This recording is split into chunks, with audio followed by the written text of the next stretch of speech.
Berbicara tentang jual beli, bahasa jual beli dalam bahasa Arab disebut juga dengan kata-kata al-bai'.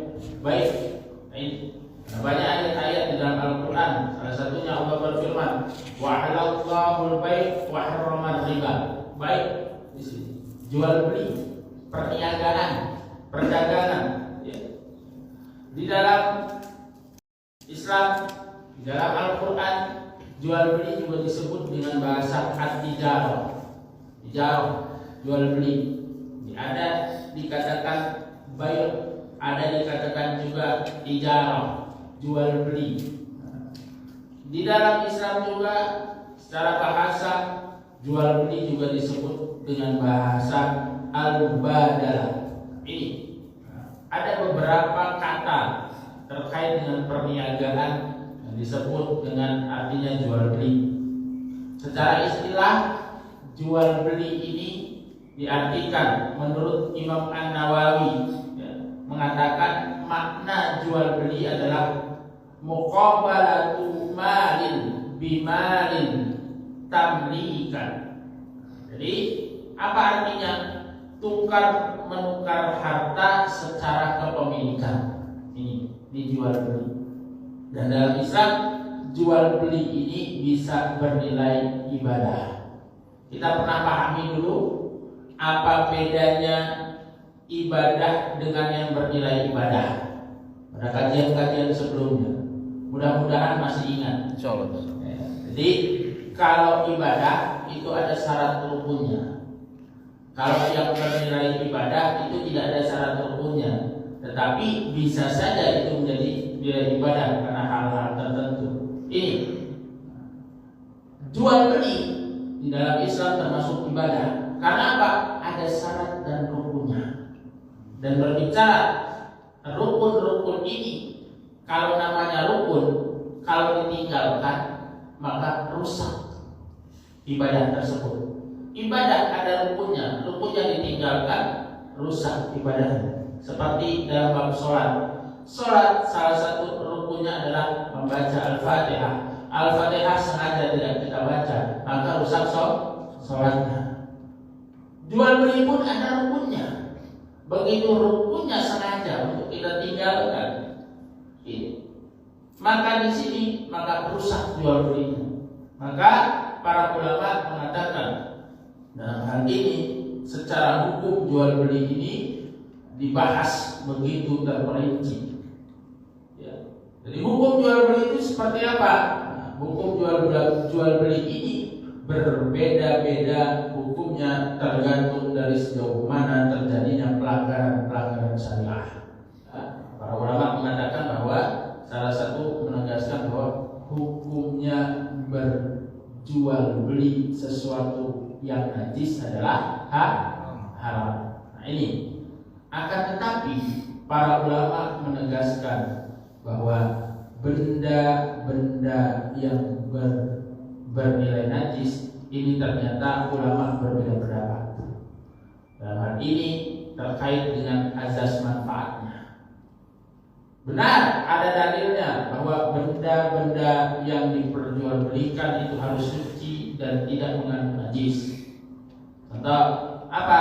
Dalilnya innallaha wa rasulahu harrama bai'al khamri wal maitati wal khinzir wal asnam. Sesungguhnya Allah, innallaha, sesungguhnya Allah, wa rasulahu, dan rasulnya, harramal bai'al khamri, mengharamkan jual beli khamar, jual beli minuman keras. Ini kenapa diharamkan? Karena khamar itu najis.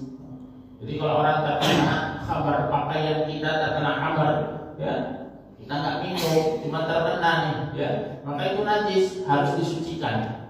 Ini wal maitati, dan bangkai, wal khinzir, dan babi, wal asnam, dan berhala. Jadi, apapun bendanya, kalau itu sudah dipakai untuk berhala, maka itu hukumnya haram. Ini pakai untuk berhala. Ya. Walaupun tadi bendanya ini hukumnya mubah, hukumnya nggak masalah bendanya, tetapi begitu itu diperuntukkan untuk berhala, maka di situ jadi jual beli yang haram. Contohnya apa? Ayam, jual beli ayam halal atau tidak Pak? Halal.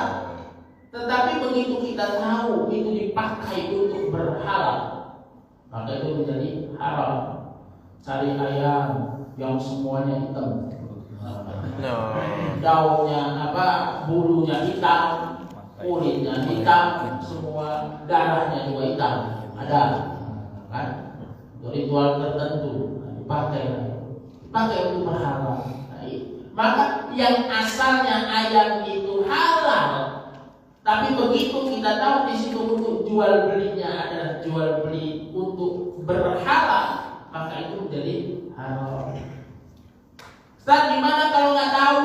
Orang saya pedagang, ya kan? Kita nggak tahu kalau hukum. Nah, fikih ini enaknya di sini Pak. Kalau kita benar-benar tidak tahu, ya di situ, maka bukan pura-pura tidak tahu Pak ya. Beda, pura-pura tidak tahu dengan tidak tahu benar beda. Maka bebas kita hukum, karena hukum asalnya berjualan itu boleh. Nah, ini. Tapi kalau kita jelas tahu orang yang mau beli syarat apa, ini syarat begini. Nah, jelas kita tahu, maka memperjualbelikan sesuatu yang haram itu jadi haram. Kadang-kadang Ustaz, saya kan nggak melakukannya. Iya, tapi memfasilitasi sana. Dari yang mana? Dari yang al-wasilatu ilal haram. Sarana yang menyebabkan kepada keharaman dia menjadi haram. Saya kan nggak mabok, iya, tapi tempatnya sengaja dia fasilitasi. Juga nggak apa-apa, nggak usah mabok, nggak apa-apa, di sini aja nggak apa-apa ya. Nah, saya nggak mabok, di sini aja. Yang penting jangan ribut, nah, iya, kita fasilitasi. Sama kita terkena al-wasilatu ilal haram, pastinya. Kita nggak mabuk-mabukan, nggak minum khamar, tapi kita menjadi memberikan pembiayaan-biayanya berarti. Mau minum rasa, silahkan. Tapi yang penting jangan ribut. Nah, dah, nih uangnya, jaga aman. Nah, hati-hati. Sama al-wasilatu ilal haram. Nah, maka di sini. Nah ini, jadi termasuk di sini. Jual beli haram al-bay' khamar ya. Nah, jadi jual beli terkait dengan khamar dan yang memabukkan. Wal maitati dan bangkai.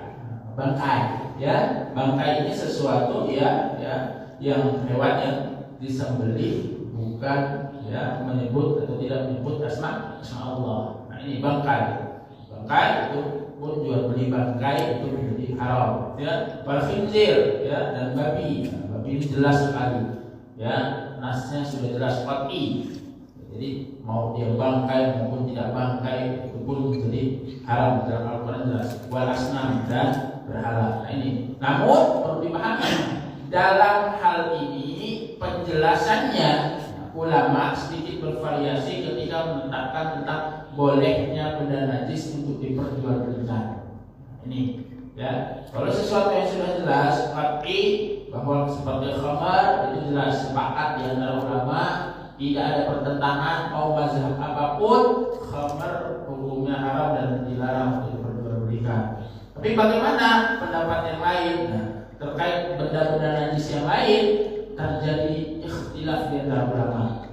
Pendapat pertama, pendapat dari mazhab Syafi'i.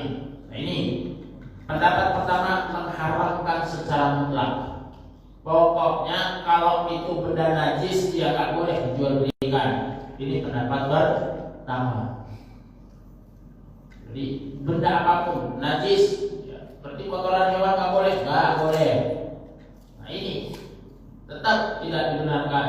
Pendapat kedua, nah, dikatakan bahwa pendapat kedua itu tidak haram secara mutlak.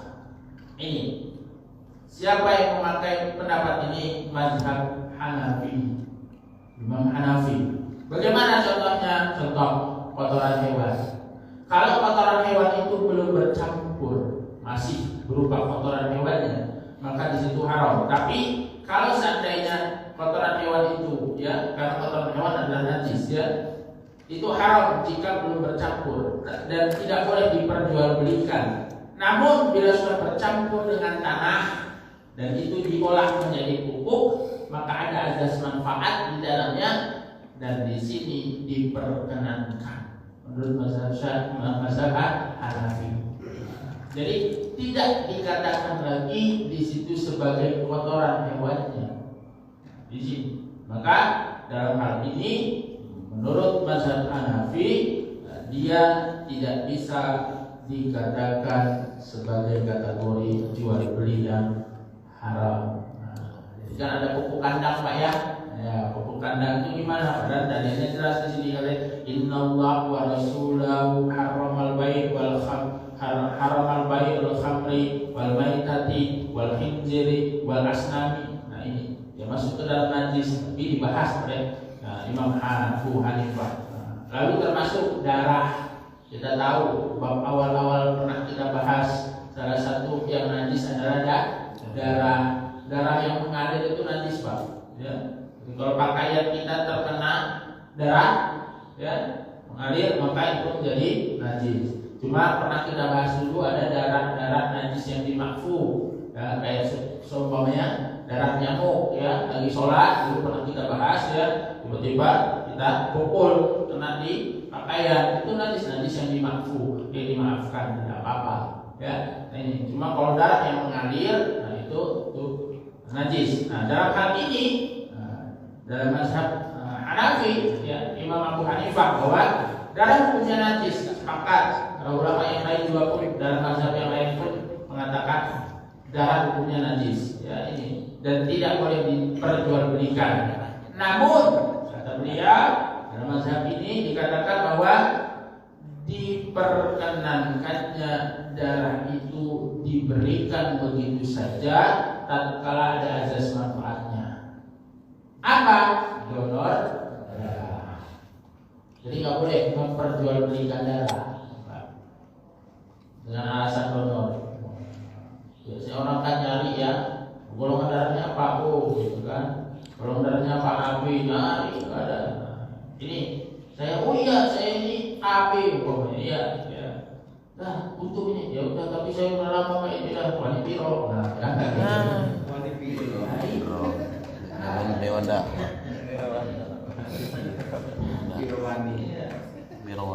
Jual beli dalam hal itu ya ini diharamkan. Tapi bolehnya diberikan begitu saja. Nah ini karena ada azas manfaat menurut mazhab dari Imam Hanafi, mazhab Hanafi. Lalu termasuk dalam hal ini ya hewan ya, najis dan buas ya. Jadi hewan najis dan buas itu termasuk najis, ya najis. Namun jika memang bisa diambil manfaat. Jika bisa diambil manfaatnya, maka dalam pandangan mazhab Hanafi, nah, ini kembali dalam pandangan mazhab Hanafi, bolehnya untuk memperjualbelikan hewan-hewan buas ataupun hewan-hewan yang sifatnya dalam hal ini yang jelas bahkan termasuk najis. Kita tahu anjing itu hewan yang kalau terkena liurnya najis mula atau najis yang besar. Kalau menurut Imam Malik itu air liurnya saja. Tapi kalau Imam Syafi'i bukan hanya air liurnya, seluruhnya. Kalau Imam Malik itu mengatakan kalau kena air liurnya saja anjing itu najis menggalang najis yang besar yang harus disucikan tidak hanya sekedar dibasuh saja, tetapi harus dengan 7 kali basuhan dan salah satu dari 7 kali basuhan itu harus memakai tanah ataupun debu yang suci. Nah ini. Tapi kalau Imam Syafi'i beliau tegas bukan hanya air liurnya, seluruh bagian dari tubuh anjing. Nah ini itu adalah haram, ya. Najis, maaf, najis. Nah ini.